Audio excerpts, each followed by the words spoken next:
안녕하세요. 반갑습니다. 허재삼 작가입니다. 오늘 제가 여러분들께 소개해 드릴 책은요, 나루케 마코토 작가님이 지은 책장의 정석이라는 책입니다. 부제는 어느 지식인의 책장 정리론이고요. 책장을 편집할 수 있다면 인생도 편집할 수 있다라는 타이틀이 붙어 있습니다. 이 책은 2015년 12월에 초판이 발행되었는데요. 아쉽게도 현재는 절판이 된 상태입니다. 그리고 2019년 9월에 책장을 정리하다라는 제목으로 다시 개정판이 발행되었으니까요. 한번 구입해서 읽어보시기를 추천드립니다. 개정판이라는 것이 사실 구판의 내용을 상당 부분 담고 있기 때문에 저는 구판의 책 내용을 소개해드리고자 합니다. 이 책의 저자인 나루케 마코토 작가님은 1991년에 36세로 마이크로소프트의 일본 법인 사장으로 취임해서 2000년까지 역임하셨습니다. 그 후에 투자 컨설팅 회사 인스파이어를 설립하고 2011년 일본의 권위 있는 서평 사이트 혼주를 개설하여 현재 운영하고 있습니다. 비즈니스계에서도 유명한 독서가로 산케이 신문이나 주간 아사히 등의 서평을 연재하고 있습니다. 여러분들 제가 본문에 직접 들어가기 전에 항상 프롤로그를 읽어드리는 이유는 뭘까요? 네, 프롤로그는 작가와 독자의 첫 만남입니다. 작가가 독자에게 드리는 인사말입니다. 프롤로그를 읽어보면 작가가 이 책에서 하고 싶은 말은 무엇인지, 어떤 주장을 펼치고 싶은 건지, 작가의 의도가 들어 있습니다. 독자 입장에서는 책에 있는 프롤로그만 읽어봐도 이 책 내용을 개략적으로나마 알 수 있기 때문에 저는 책 소개를 할 때 프롤로그를 꼭 읽어드리고 있습니다. 영화로 얘기하면 예고편이라고 할 수 있습니다. 자, 그러면 프롤로그로 들어가 보겠습니다. 어떤 책을 읽고 어떻게 정리해야 할 것인가? 냉장고는 대단히 잘 만든 저장 시스템이다. 냉동실과 냉장실, 그리고 채소실, 어디에 무엇을 넣을지 고민할 필요가 없다. 냉장실 하나만 해도 달걀 넣는 곳, 우유 두는 곳, 각자의 위치가 정해져 있다. 아이스크림을 냉장실에 넣는 사람은 없고 양배추를 냉동실에 넣는 사람도 없다. 이런 먹을거리는 우리가 먹고 나면 자연히 없어지고 다음을 위한 빈자리가 생긴다. 그 자리에 새로 사온 먹을거리를 다시 채운다. 그럼 옷장은 어디에 무엇을 넣어둘지가 우리에게 달려 있다. 소화돼서 없어지는 게 아니라 한번 사면 마음먹고 처분하지 않는 한 계속 그 자리에서 공간을 차지한다. 유행이 지났는지 어울리지 않는지를 따져 정리하기는 번거롭지만 적어도 양말과 티셔츠는 피부가 보일 정도로 해지면 치워버린다. 그러고 보면 냉장고나 옷장이나 그 안에 룰이 있는 것이다. 그 룰이 가전업체에서 만든 것인지 생활 속에서 자연히 생긴 것인지는 모르겠다. 어쨌거나 틀림없이 규칙이 있어서 장의 질서가 유지된다고 할 수 있다. 그러나 책은 먹을거리나 옷과는 다르다. 내일까지 읽지 않는다고 해서 상해버리는 일은 없다. 이 책이 책장에서 빠지고 다른 책이 들어와야 하는 상황이 자연적으로 생기지도 않는다. 사놓고 읽지 않은 책은 마냥 쌓아둬도 상관없다. 사온 책은 일단 책장에 넣기만 하면 된다. 다 들어가지 않으면 억지로 밀어 넣는다.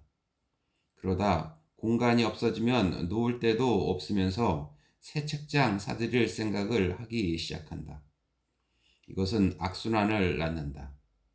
없어지지 않을 텐데 계속해서 추가하는 것은 갚을 능력 없는 빚을 계속 지는 것이나 마찬가지다.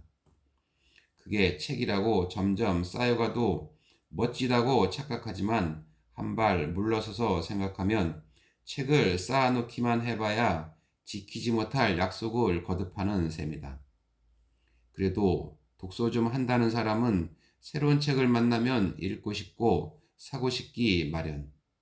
어떻게 하면 좋을까?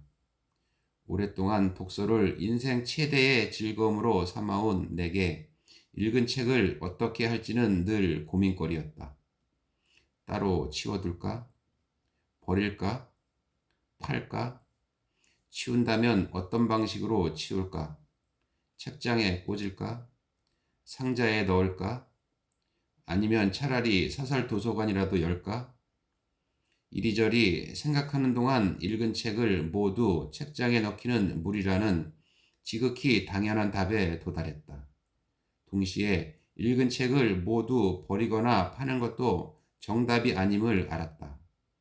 읽어본 책이 재미있었는지 없었는지는 기억해도 뭐가 재미있었는지 어디가 재미있었는지는 거의 기억하지 못한다는 걸 문득 깨달았기 때문이다.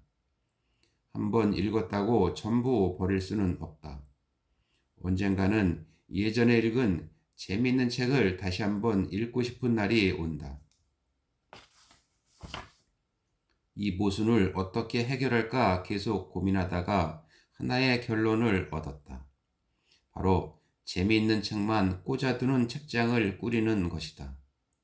그리고 그 책장에는 어디에 어떤 분야의 책을 둘 것인가 분명한 룰을 정한다. 나는 혼즈라는 논픽션 서평 사이트를 운영하고 있다. 거기에 나루케 마코토의 올타임 베스트 10이라는 코너가 있는데 그 코너에서는 지금까지 읽은 책 중 가장 재미있는 논픽션 10권을 소개한다. 10권이라는 룰은 절대 바뀌지 않는다. 이거다 싶은 한 권을 만나면 어쩔 수 없이 기존 올타임 베스트에서 한 권을 빼고 새로운 한 권을 추가한다. 그렇게 하지 않으면 룰이 깨지는 셈이다. 이 교체 작업은 즐겁기도 하지만 한편으로는 괴롭다. 재미있는 한 권을 목록에서 삭제하기란 여간 힘든 일이 아니다.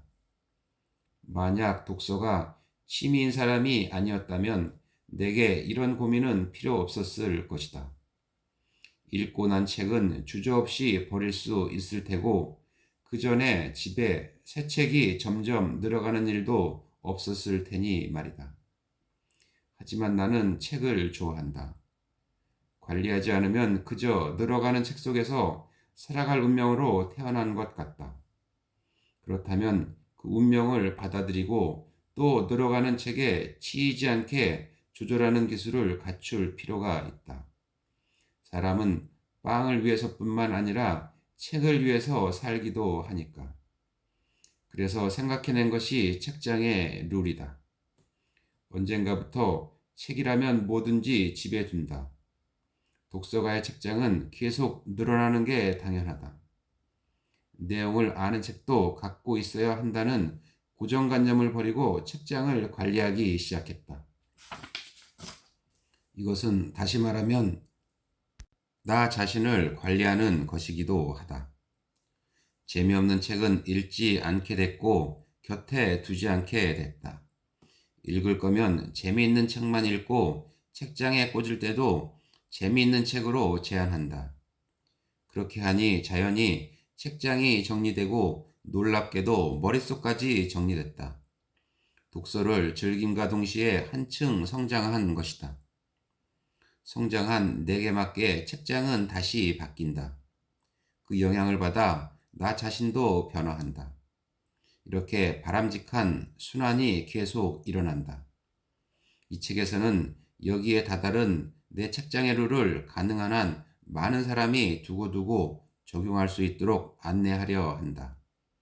이 책은 한정된 공간에 최대한 많은 책을 수납하려는 사람에게는 맞지 않는다. 다만 이것저것 뒤섞인 책장을 깔끔히 하고 싶은 사람, 독서를 통해서 뭔가를 얻고 싶은 사람에게 길잡이가 되리라고 믿는다. 이 책이 책장에 룰을 도입하고 그러다 아직 만나지 못한 재미있는 책과 만나며 마침내는 당신이 성장하는데 조금이라도 도움이 된다면 행복하겠다. 그러면 목차를 한번 보겠습니다. 제1장 책장은 나의 외장형 두뇌다. 제2장 이상적인 책장의 구조. 제3장 교양이 깊어지는 책 선택법과 독서법.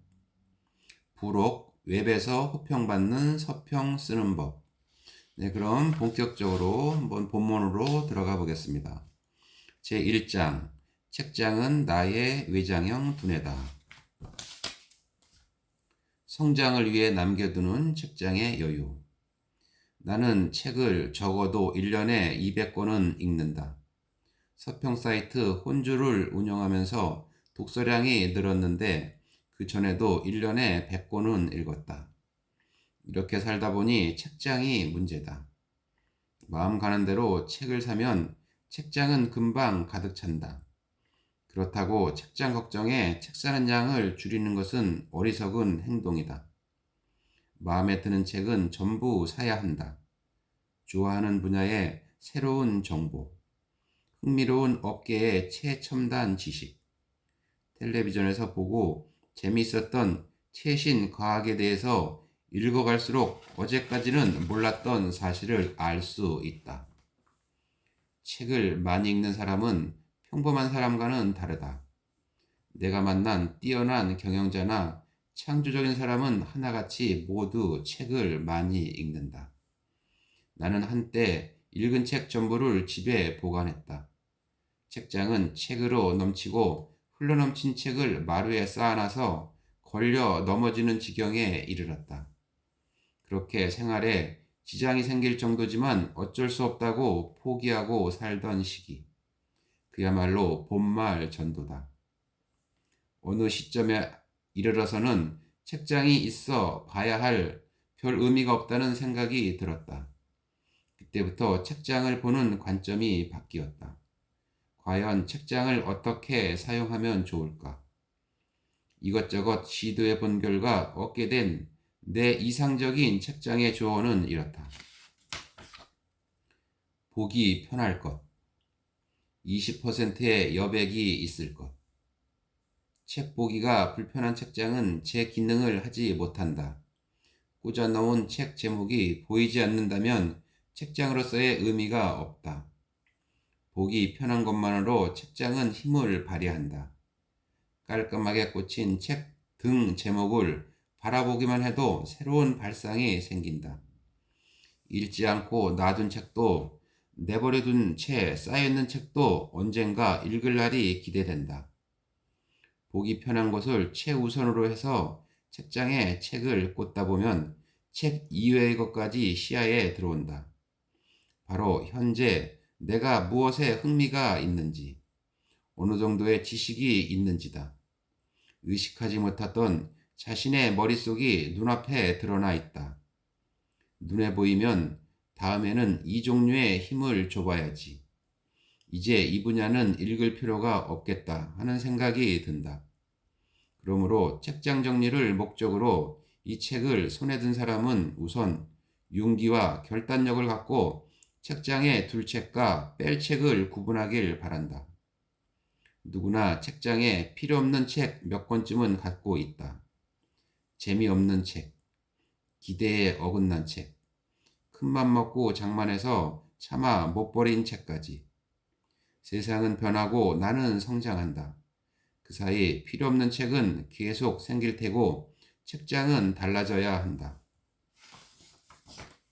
또 하나 이상적인 책장의 조건은 책장의 용량 대비 80%만 책으로 채울 것. 늘 책장에 20%의 공간을 확보하도록 한다. 그 20%는 내가 성장할 여백을 상징한다. 자신에게 20%나 성장할 여백이 있음을 알게 되는 것. 그것만으로도 앞으로 인생은 바뀔 수 있다. 이 여백에 어떤 것을 채워갈까 지적 호기심이 끌어오른다. 인간에게 성장의 여지가 있어야 하는 것과 마찬가지로 책장에는 새로운 책이 들어갈 여유가 있어야 한다. 보기 편하고 여유가 있는 책장은 책장 주인의 독서량을 늘리고 정보나 지식을 풍부하게 한다. 책장에는 그런 힘이 있다. 책장의 힘을 사용하지 않는 사람은 참으로 아까운 것을 놓치고 있는 셈이다. 지금부터 내가 시행착오를 거쳐 정착한 보기 편한 책장, 나를 성장하게 하는 책장 만들기는 소개한다. 머릿속을 업데이트하는 책장. 나는 책장에 넣을 책과 넣지 않을 책을 명확히 구분한다. 과학, 역사, 경제 같은 논픽션은 넣는다. 소설이나 에세이, 만화 같은 픽션은 넣지 않는다. 그렇다고 소설이나 만화가 나쁘다는 것은 아니다. 과학 같은 분야는 최신 정보가 계속 변화하는 것이다. 그러므로 정보를 항상 업데이트해야 한다.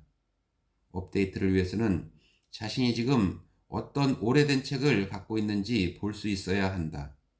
그래서 업데이트가 필요한 책은 책장에 꽂아둔다. 특히 경제서적은 경제, 사회 그 자체가 빠르게 변화하기 때문에 연이어 새로운 책이 출간된다. 사회생활을 하는 사람이 오래된 정보만 믿고 있다가는 세상을 따라잡지 못한다. 책장에 꽂아두고 업데이트를 거듭해야 한다. 한편 소설이나 만화 같은 픽션은 업데이트가 필요 없다. 이들 작품은 세상에 나온 시점에 완성돼 있으며 다른 작품으로 다시 쓸 필요가 없기 때문이다. 그러므로 새로운 책으로 바뀌는 일 없이 계속 책장에 남아있게 된다. 몇 년이 지나도 책장에 변화가 없는 가장 큰 이유는 이런 소설이나 만화 때문이라고 할 수 있다. 처분할 타이밍을 놓쳐서 계속 쌓이다가 책장에 더는 공간이 없어지고 결국에는 모아서 버리게 될지도 모른다. 안타까운 일이다. 그런 일이 생기지 않도록 나는 픽션은 전자책으로 읽는다. 소설은 처음부터 차례대로 읽으면 된다. 논픽션처럼 대강 내용을 확인하고 나서 중간장부터 읽거나 중요한 부분만 찾아내서 읽지는 않는다. 그러므로 종이에 인쇄된 책에 비해 가독성이 낮은 전자책으로 읽어도 불편을 느끼지 않는다. 책장에는 신선함이 생명인 논픽션 책을 중심으로 둬야 한다. 그리고 내 머릿속을 업데이트하는 장치로 사용한다. 책장을 최신 신간으로 업데이트하는 것은 머릿속의 정보를 업데이트하는 것이다. 책장 속 책이라는 물체를 순환시킴으로써 새로운 정보나 지식을 받아들이고 흡수할 수 있다. 이것은 책장이 가진 훌륭한 기능이다. 인터넷에는 이런 기능이 없다. 방대한 정보가 넘치지만 거기에서 뭔가를 얻으려면 검색용 키워드를 검색해내고 그것을 검색창에 입력해서 원하는 정보가 눈앞에 나타나길 기다릴 수밖에 없다. 이런 작업은 누가 해도 그다지 결과가 바뀌지 않는다. 서점이나 도서관에서 책을 찾는 것도 마찬가지다. 다루는 책이 방대해서 무슨 책 몇 페이지에 원하는 정보가 있는지 단시간에 찾아내기는 어렵다. 하지만 집에 있는 책장이라면 이야기는 달라진다. 집 책장에는 용량 제한이 있기 때문이다. 읽자마자 잊어도 좋다. 읽은 책 내용을 전부 기억하나요? 라는 질문을 가끔 받는다. 그럴 리가. 내게 책 내용 전부를 기억하라고 요구한다면 독서는 고통이 될 뿐이다. 독서를 싫어하는 사람 중에는 읽은 내용을 죄다 기억해야 한다고 믿는 사람이 많지 않을까? 그런 고민은 할 필요가 없다. 책은 즐겁게 읽어야 한다. 책에 있는 내용을 모두 자기 것으로 만들려고 하거나 통째로 외우려고 할 필요는 없다. 책이 주는 재미에 빠져 있는 동안에 자연스럽게 새로운 지식을 얻는 것이 독서의 참 맛이다. 나는 읽자마자 세세한 내용을 잊어버리는 일도 많다. 외우거나 기억하려고 하지 않기 때문에 당연한 일이라고 깨끗이 받아들인다. 그래서 필요한 것이 책장이다. 네, 오늘 저는 여기까지 읽어드리고요. 다음 시간에 새로운 책을 가지고 찾아뵙겠습니다. 감사합니다.